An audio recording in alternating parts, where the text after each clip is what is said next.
The first thing I would like to say is a big thank you to ER Paper. Please, a big round of applause to ER Paper. That title is not original to me. The patent for that title belongs to Chief Mrs. TVC Abiola. Please, a big round of applause for her. They lived across each other at Daddy's house on Doyin Street, and I used to navigate my way. Daddy had told me that if you must be a polygamist, you must be a competent polygamist. So if you must be a son of a competent polygamist, then you must know how to navigate and meander in the home of a polygamist. So we'll start from upstairs, go to mommy's apartment, Alaja Kudrat, then come to Chief TVC Abiola, and then finally to ER Paper, who was my boss at Concord. I came to Lagos in 1988 in search of greener pastures, if I can borrow that cliche. And I was desperate for a job. I had studied Yoruba for my first degree, and I couldn't get a job even as a teacher. And my mother was wondering if I wanted to become a babalawo, or why would I go to a university and study Yoruba. Then I went back to do a master's in literature in English. I still couldn't get a job. And my mother was wondering if witches and wizards were after me from my father's village in Edo State. But fortunately, one thing led to the other, and a friend of mine of blessed memory, Onukaba Adinoyojo, said I should try Concord. Then I went to Concord, reluctantly, because that time, what people used to say about Abiola is, oh, he's an Islamic fundamentalist, and that's why it's not good to listen to rumors. So reluctantly, because I didn't have a job, I accepted the job in May 1988. But Dr. Doyin Abiola knew how to spot talents.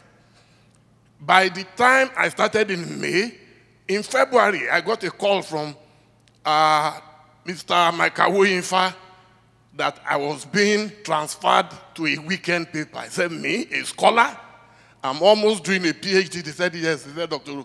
Doyin Abiola insisted they must pick me amongst those who will start the weekend Concord. I had no choice. I went. And then I wrote the first cover. The second cover, we started in March 1989. You will not believe it. Dr. Doyin Abiola will call my editor, Makawoyinfa, and say, look, don't let that guy run away. He's too good on your paper. Before I could say Jack Robinson, by May, 2 months after we started the paper, they promoted me, gave me double promotion, and I became a literary editor. 6 months after, news editor.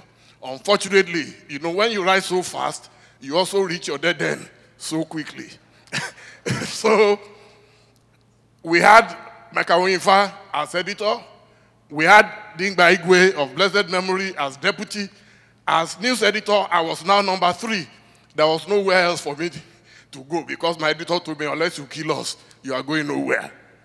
So eventually, Mayor Lynn Ezekiel, also of blessed memory, came to poach me from Concord.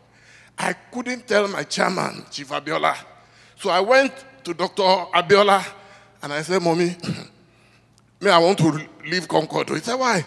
She said, why? I said, because I've already reached my peak and my editors are saying unless I kill them, I cannot get any further promotion. To cut a long story short, the only question she asked me that day was, Dele, are you sure you can edit a magazine? I said, yes, ma'am. He said, then I wish you well. Any other selfish publisher or managing director would have discouraged me. She never did. And then when I was going to have my first child, I'm just going to give you a few snippets. I realized that we didn't have telephones in those days. So my wife was in England, and it was during the June 12 crisis. So I used to go to her apartment to go and receive calls. Can you believe how far we have come in Nigeria? We used to go there, and when my first child was born, she was the first to announce to me that a child has been born to my family. There is no way I can ever forget that. Then when I opened my restaurant in Ghana, I just called her, and you won't believe it, she traveled all the way to Ghana. She was always showing me love. We discussed every issue.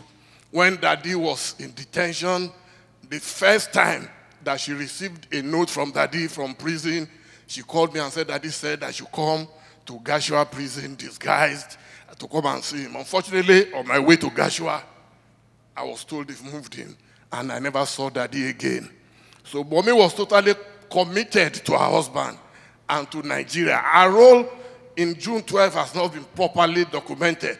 So I hope that Doyin will make every effort to document her role, because she was an intellectual powerhouse. Thank you so much for this opportunity as I head out of here to go to Ghana for a wedding tonight. Thank you so much. I did not go. Because the average person, and they say come and visit somebody even in the police detention, you just start remembering the things that you yourself have done. Let it not be